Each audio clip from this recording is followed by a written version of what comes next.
Hello friends, welcome and welcome back to my YouTube channel. तो आज के इस वीडियो में हम देखने वाले हैं बहुत ही ज़्यादा इंपॉर्टेंट टॉपिक के बारे में। आज का हमारा जो टॉपिक है वो मोस्ट इंपॉर्टेंट टॉपिक है और आज के इस वीडियो में हम क्या करेंगे, एथिलेमीन बनाने की प्रयोगशाला विधि देखेंगे। क्या देखेंगे? एथिलेमीन बनाने की प्रयोगशाला विधि।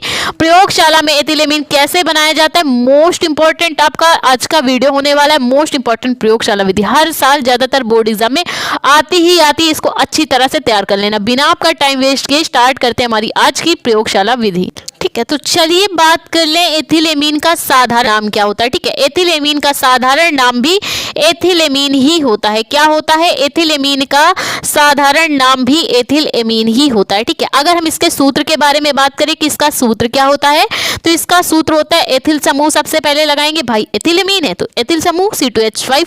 अब एमीन है तो हम NH2 लगा देंगे। बन क्या गया? हमारा एमीन जोड़ दिया, एथिल जोड़ दिया, एथिलेमीन बन गया। ठीक है, अब हम इसका IUPAC नाम कैसे निकालेंगे? ठीक है, लास्ट में क्या है? NH2 है, एमीन समूह है और क्या है? 2 कार्बन है। एक कार्बन होता है तो क्या लगता है?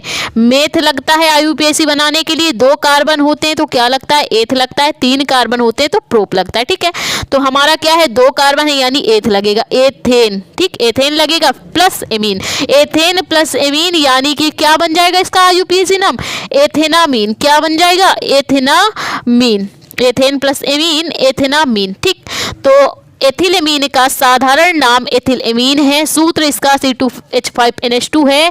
IUPAC नाम इसका क्या हो गया? एथेनामीन हो गया। ठीक, इतनी बात समझ में आई। अब चलिए देख लेते हैं एथिलेमीन की प्रयोगशाला विधि क्या है, कैसे बनाया जाता है प्रयोगशाला में एथिलेमीन। तो प्रयोगशाला में एथिलेमीन कैसे बनाया जाता है, क्या करते हैं इसके लिए?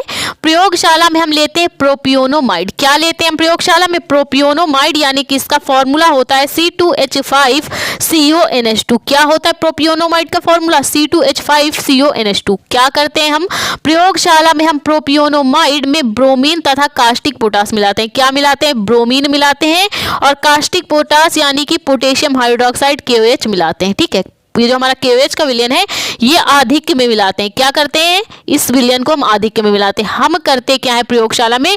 प्रोपियोनोमाइड और क्या करते हैं? ब्रोमीन मिलाते हैं और क्या मिलाते हैं? पोटेशियम हाइड्रोक्साइड आधिक्य में मिलाते हैं। ठीक है, इन तीनों को मिला के जब हम क्रिया कराते हैं तो क्या बनती है? एथिलेमीन बनती है। ठीक है, क्या बनती है क्रिया? हमारी एथिलेमीन बनती है। और इस विधि को हम क्या कहते हैं? इस ये जो पूरी विधि है प्रयोगशाला की, इसे हम कहते हैं हाफ मान ब्रोमो एमाइड अपक्रिया। क्या बोला जाता है? हाफ मान ब्रोमो एमाइड अपक्रिया। ठीक, तो चलिए रिएक्शन कर ले ताकि आपको आसानी से समझ में आए। ठीक है, तो क्या करेंगे इसके लिए? हम लेंगे प्रोपियोनोमाइड C2H5CONH2। ये हमारा क्या है? ये हमारा है प्रोपियोनोमाइड। क्या है? प्रोपियोनोमाइड। अब इस पे हमें मिलाना क्या था? ब्रोमीन मिलाना था और क्या मिलाना था? पोटेशियम हाइड्रोक्साइड का आधिक्य में विलयन मिलाना था। ठीक है, तो हम क्या करेंगे? 4 भाग पोटेशियम हाइड्रोक्साइड कास्टिक पोटास मिला देंगे। ठीक है, तो हमने क्या किया? 4 भाग कास्टिक पोटास इसमें मिला दिया है। होगा क्या? अब रिएक्शन समझिए। ठीक है, तो हम क्या करेंगे? हमें बनाना क्या है? एथिलेमीन। तो हम क्या करेंगे? सिंपली इसका एथिल समूह उठा ले जाएंगे और ये एमीन समूह NH2 उठा ले जाएंगे तो क्या बन जाएगा? हमारा एथिलेमीन बन जाएगा। ठीक है, तो उठाया हमने एथिल समूह C2H5 और क्या उठाया? इसका एमीन समूह, तो हो क्या जाएगा? ये हमारा एथिलेमीन बन गया है C2H5NH2। इसी को क्या बोला जाता है? एथिलेमीन बोला जाता है। ठीक है, अब भैया केवल एथिलेमीन से तो काम चलेगा नहीं, बाकी भी तो चीजें बची हैं। तो क्या क्या चीजें बची हैं? ये हमारा बचा है, हम यहाँ से क्या करेंगे? 4 भाग पोटेशियम के। ठीक है, तो इससे हम 2 भाग पोटेशियम ले लेंगे। क्या करेंगे? 2 भाग हम इससे पोटेशियम ले लेंगे तो हो क्या जाएगा? K2CO और यहाँ से क्या करेंगे? 2 ऑक्सीजन और ले लेंगे। ठीक, यहाँ पे हमारे पास ऑक्सीजन की कितनी मात्रा? ऑक्सीजन की हमारे पास 5 मात्रा है तो 3 मात्रा हम ऑक्सीजन की ले लेंगे तो क्या मिल जाएगा हमें? K2CO3। ठीक, ये क्या बन जाएगा? Potassium carbonate. ये हमारा पोटेशियम कार्बोनेट है। फिर क्या बचा है? 2 पोटेशियम के लिए थे, 2 बच गए हैं। ठीक है, 2 पोटेशियम और 2 भाग ब्रोमीन है तो क्या बन जाएगा? पोटेशियम ब्रोमाइड बन जाएगा। ठीक है, और क्या बचा है? 2 भाग, देख सकते हैं आप, हाइड्रोजन के ये दो हैं, 4 2 6 हाइड्रोजन है, जिसमें से हमने 2 हाइड्रोजन यूज किए, 4 हाइड्रोजन हमारे पास हैं। तो कैसे बैलेंस होंगे, जब हम क्या करेंगे 2H2O कर देंगे तो हमारे बैलेंस हो जाएंगे। तो हमने किया क्या, प्रोपियोनोमाइड, ब्रोमीन और कास्टिक पोटास की क्रिया कराई, तो हमें प्राप्त क्या हुआ, ये हमें C2H5NH2 ये हमें क्या प्राप्त हो चुका है, ये हमारा है एथिलेमीन। क्या है ये हमारा एथिलेमीन है, ठीक। और इसके साइड हमें और क्या प्राप्त हुआ है, हमें प्राप्त हुआ है K2CO3 और 2 भाग पोटेशियम ब्रोमाइड के और जल के अणु बाहर निकल चुके। ये पूरी रिएक्शन हमारी हाफ मान ब्रोमो एमाइड अभिक्रिया कहलाती। क्या कहलाती, हाफ मान ब्रोमो एमाइड अभिक्रिया कहलाती है, ठीक है। नेम रिएक्शन के लिए मोस्ट इंपॉर्टेंट रिएक्शन है हमारी हाफ मान ब्रोमाइड अभिक्रिया, ठीक है। तो चलिए फिगर के माध्यम से समझते हैं कि एथिलेमीन प्रयोगशाला में आखिरकार बनाया कैसे जाता है, ठीक है। तो अब बात कर ले हम अपने फिगर के बारे में। तो इसमें हम करते क्या, इसमें हम सिंपली एक स्टैंड लगाते, क्या लगाते हैं, एक स्टैंड लगाते हैं, जिसमें क्या कस देते हैं, एक जाली कस देते हैं, ठीक है। क्या करते हैं, एक स्टैंड लगाते हैं जिसमें एक जाली कसी हुई होती है। ये जाली क्यों लगाते हैं, घर पे आपकी गैस है, गैस में होता क्या है, ठीक है, घर पे आपकी गैस होती है, ये काला कलर का बर्नर लगा होता है जिसमें जाली जाली होती है, इसी के माध्यम से गैस जलती है। इसके ऊपर हम क्या करते हैं, एक ब्लैक कलर का जाली स्टैंड लगा होता है, ठीक। वो किस लिए होता है, ताकि हमारे बर्तन आसानी से उस पर हम रख पाए, इधर उधर ढंगे नहीं। होता है ऐसा, सबके यहाँ होता है, ठीक है। तो हमने जाली इसीलिए लगाई है ताकि जो भी बर्तन हम रखें, भाई ये बर्नर लगाए नीचे, इसमें से आग जलेगी, तो भैया सुविधा के लिए कुछ तो चाहिए कि हम जिसमें बर्तन रख पाएं, अपना आसवन फ्लास्क रख पाएं। तो इसके लिए हम क्या करते हैं, इसमें जाली लगाते हैं, ठीक है। अब इसके ऊपर हम क्या करेंगे, एक जल ऊष्मक रखेंगे। अब जल ऊष्मक क्या है, हम भैया क्या करते हैं, पानी खौलाना पता है कि एक भगोने में पानी रख दिया, अब उसको खौला रहे हैं। मोमोज कैसे बनते हैं, मोमोज कैसे बनते हैं, ठीक है। एक जैसे नॉर्मल विधि से समझिए, एक भगोना रख दिया, उसके ऊपर क्या कर दिया, एक छेद वाली जाली रख दिया, तब तो मोमोज भाप में पकेंगे। वही काम इसमें हो रहा है। एक हमने क्या किया है, जल ऊष्मक ले लिया है, एक कांच का आसवन फ्लास्क ले लिया। अब हम कांच के बर्तन को डायरेक्ट जाली में नहीं रख सकते। क्यों नहीं रख सकते, आंच की वजह से ये क्या होगा, चिटक जाएगा। लेकिन भाप से क्या होगी, अंदर का जो पदार्थ है वो भाप बनाएगा, उसकी क्रियाविधि वैसे ही की वैसे चलेगी, कांच में नहीं टूटेगा, चिटकेगा नहीं, ठीक। तो हमने क्या किया, जल ऊष्मक लिया है। अब इस जल ऊष्मक के ऊपर क्या रखा है, कांच का आसवन फ्लास्क रखा है। कांच का जो आसवन फ्लास्क रखा है उसमें भरा क्या क्या है, ब्रोमीन भरा है और प्रोपियोनोमाइड भरा है। क्या भरा है, ब्रोमीन भरा है और प्रोपियोनोमाइड इस आसवन फ्लास्क में भरा हुआ है। अब हम क्या करेंगे, ऊपर लगाएंगे एक थिसिल कीप। क्या करेंगे, ऊपर एक हम थिसिल कीप लगाएंगे, जिससे क्या करेंगे, बूंद बूंद करके कास्टिक पोटास विलयन डालेंगे। क्या डालेंगे, पोटेशियम हाइड्रोक्साइड यानी कास्टिक पोटास विलयन बूंद बूंद करके डालेंगे। और कितनी मात्रा में डालेंगे, आधिक्य में डालेंगे। 4 भाग पोटेशियम हाइड्रोक्साइड के इसमें हम डालेंगे। इनसे क्या होगा, इनसे 1/4 गुना भाग हम इसका पोटेशियम ब्रोमाइड का यूज करेंगे, ठीक। तब क्या बनेगा, हमारा एथिलेमीन हमें प्राप्त होगा, जब हम क्या करेंगे, प्रोपियोनोमाइड, ब्रोमीन और पोटेशियम हाइड्रोक्साइड की मात्रा आधिक्य में रखेंगे, ठीक है। अब हमने इसको आसवन फ्लास्क में भर दिया। अब इस आसवन फ्लास्क को हमने क्या किया है, गर्म पानी में रख दिया। अब हम क्या, गर्म पानी में रख दीजिए, चाहे नॉर्मल पानी में, गैस जलाएंगे तो वैसे भी पानी गर्म होगा, ठीक। अब हम क्या करेंगे, यहाँ से गैस ऑन किया। अब क्या होगा, ये पानी खोलेगा तो जिसकी वजह से क्या होगा, आसवन फ्लास्क के अंदर हमने क्या क्या भरा है, ब्रोमीन, प्रोपियोनोमाइड और पोटेशियम हाइड्रोक्साइड। इनमें क्या बनेगी, भाप बनेगी। इनमें भाप बनेगी तो हमारा एथिलेमीन भी बनेगा। जब एथिलेमीन बनेगा, क्या होगा, एथिलेमीन बना तो उसमें क्या क्या है, उसमें ब्रोमीन की अशुद्धि है, प्रोपियोनोमाइड मिलाया था उसकी भी अशुद्धि है, पोटेशियम हाइड्रोक्साइड भी मिलाया था, तो कुछ ना कुछ इसकी भी अशुद्धि है, ठीक है। हमारा अभी एथिलेमीन शुद्ध नहीं है। तो क्या करेंगे, हम कैसे शुद्ध करेंगे, इसको उठाया, इसमें इसको और एक पृथककारी कीप लगाई, जिससे हम क्या, पृथककारी कीप की सहायता से हम क्या करेंगे, इसको संघनित्र में ले आएंगे, ठीक है। इस संघनित्र में ले आएंगे, जिसमें क्या करेंगे, जल डाल के धुलेंगे, ठीक है। यहाँ से जल डाल कर धुलेंगे और यहाँ से ये जल निकल जाएगा, यहाँ से ये जल बाहर निकल जाएगा। जैसे कपड़े नहीं धुलते, कपड़े हमारे गंदे होते तो उनको हमें धुलना पड़ता है। गंदे कपड़े तो कोई नहीं पहनना चाहेगा, कोई गंदे कपड़े नहीं पहनना चाहेगा, ठीक है। तो हम क्या करेंगे, इस एथिलेमीन को जल संघनित्र में ला के धुल लेंगे। अब हमने जल संघनित्र में एथिलेमीन को धुल तो लिया, लेकिन इसमें नमी रह गई। अब कपड़े हमने धुले थे तो गीले कपड़े तो कोई नहीं पहनेगा, सुखा के पहनेगा ना। तो हम क्या करेंगे, इस एथिलेमीन को भी सुखाएंगे। कैसे सुखाएंगे, इस एथिलेमीन को, ये जो गीला गीला है इसमें नमी है, उसको ग्राही फ्लास्क में ले जाएंगे तो हमारा एथिलेमीन तो इकट्ठा हो जाएगा, लेकिन इसमें नमी है, ठीक। नमी है तो हम इसको क्या करेंगे, HCl डाल के या फिर सल्फ्यूरिक अम्ल डाल के क्या करेंगे, इसको शुद्ध व शुष्क एथिलेमीन हम आसानी से ग्राही फ्लास्क में एकत्र कर लेंगे। ठीक, तो इस प्रकार से एथिलेमीन बनता है।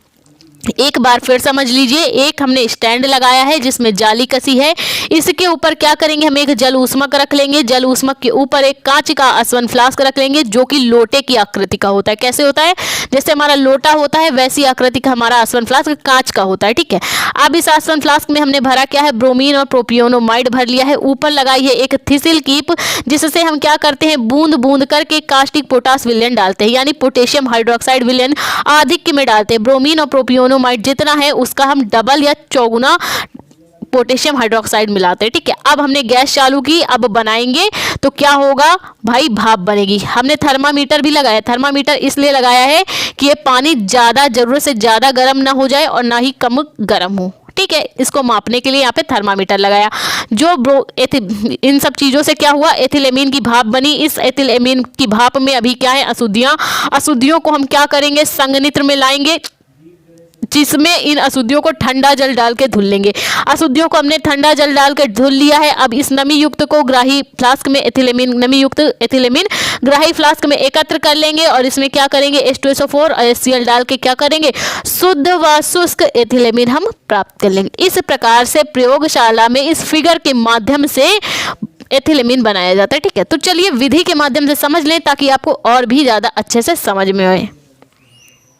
तो विधि देख लीजिए, इसकी विधि में हम क्या करते हैं, एक आसवन फ्लास्क में ब्रोमीन तथा प्रोपियोनोमाइड लेते हैं। क्या लेते हैं, ब्रोमीन और प्रोपियोनोमाइड लेते हैं।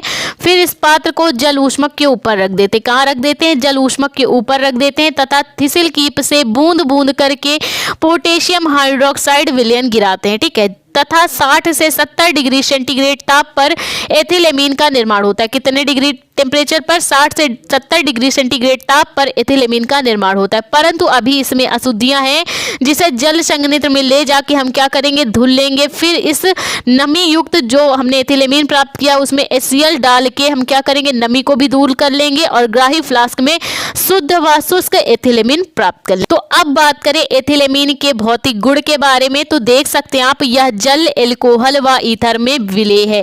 इसे हम चाहे जल में घोलें, एल्कोहल यानी शराब में घोलें या ईथर में घोलें तो क्या होगा, ये पूर्ण रूप से घुल जाएगा। जैसे पानी में हमारे चीनी घुल जाती है, शक्कर घुल जाती है, शरबत बन जाता है, जैसे हम दूध भी पानी में घोले तो घुल जाता है, वैसे ही हमारा एथिलेमीन भी जल, एल्कोहल व ईथर में पूर्ण रूप से क्या है, विलेय है, घुल जाता है। इससे मछली के समान गंध आती है। जैसे मछली नहीं, सड़ी मछली महकती है वैसी गंध इससे आती है, मतलब बर्दाश्त करने लायक नहीं होती, ऐसी हमारी एथिलेमीन की गंध होती, इससे मछली के समान गंध आती है। ठीक है, यह तीव्र क्षारीय द्रव है। ये कैसा है, तीव्र क्षारीय द्रव है। ठीक है, प्रबल क्षारीय जिसको बोलते हैं। ठीक है, ये एक प्रबल क्षारीय द्रव है। इसका अणुभार बढ़ाने पर गलनांक व क्वथनांक बढ़ जाते हैं। अगर हम इसका अणुभार बढ़ा दें तो क्या होगा, गलनांक व क्वथनांक भी क्या होंगे, उच्च हो जाएंगे। ठीक है, यह जल, एल्कोहल व ईथर में विलेय है। इससे मछली के समान गंध आती है। यह तीव्र क्षारीय है। इसका अणुभार बढ़ाने पर गलनांक व क्वथनांक दोनों ही बढ़ जाते हैं। ठीक है, तो चलिए जान लेते हैं इसके रासायनिक गुण क्या है। तो अब बात करें इसके रासायनिक गुण के बारे में, तो हम क्या करेंगे, एथिलेमीन की क्रिया नाइट्रस अम्ल से कराएंगे। किससे कराएंगे, नाइट्रस अम्ल यानी कि HNO2 से। किससे कराएंगे, नाइट्रस अम्ल HNO2 से। ठीक, तो बनेगा क्या, जब हम नाइट्रस अम्ल से एथिलेमीन की क्रिया कराएंगे तो एथिल एल्कोहल बनेगा। क्या बनेगा, हमारा एथिल एल्कोहल हमें प्राप्त होगा। ठीक है, तो चलिए देखते हैं एथिल एल्कोहल हमें कैसे प्राप्त होगा, रिएक्शन के माध्यम से समझते हैं।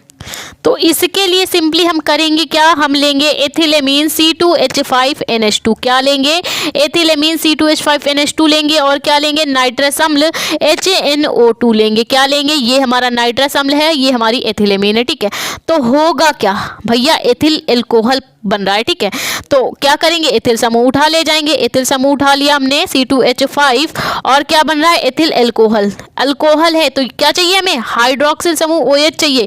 कैसे मिलेगा, तो हमें मिलेगा, एक हाइड्रोजन ये है, एक इससे ऑक्सीजन ले लें तो हमें मिल जाएगा। तो चलिए लगा लेते हैं एक OH हाइड्रोक्सिल समूह बन गया हमारा एथिल अल्कोहल। ये हमारा एथिल अल्कोहल बन गया है, तो इसके पास क्या बचा है पहले ये समझिए। इसके पास एक नाइट्रोजन बचा है, एक ऑक्सीजन बचा है। ठीक, क्या बचा है इसके पास? एक नाइट्रोजन एक ऑक्सीजन बचा है। और यहाँ से तो हम क्या उठा ले गए थे, यहाँ से हम एथिल समूह पहले ही उठा ले गए थे, तो इसके पास अभी एमीन बचा है।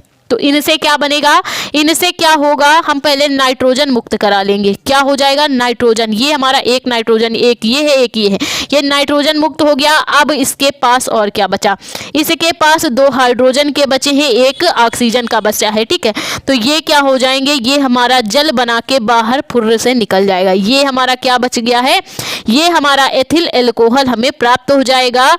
और क्या बना है, और हमारा जल के अणु हमें प्राप्त हुए और नाइट्रोजन हमारी मुक्त होके अलग चली जाएगी। ठीक है, देख सकते हैं आप, ये हमारे जब हमने क्या किया, एथिल एमीन की क्रिया नाइट्रस अम्ल से कराई, तो एथिल अल्कोहल हमें प्राप्त हुआ, जल के अणु प्राप्त हुए और नाइट्रोजन गैस हमारी मुक्त होके चली गई। ठीक, तो चलिए देखते हैं हमारी नेक्स्ट रिएक्शन कौन सी है।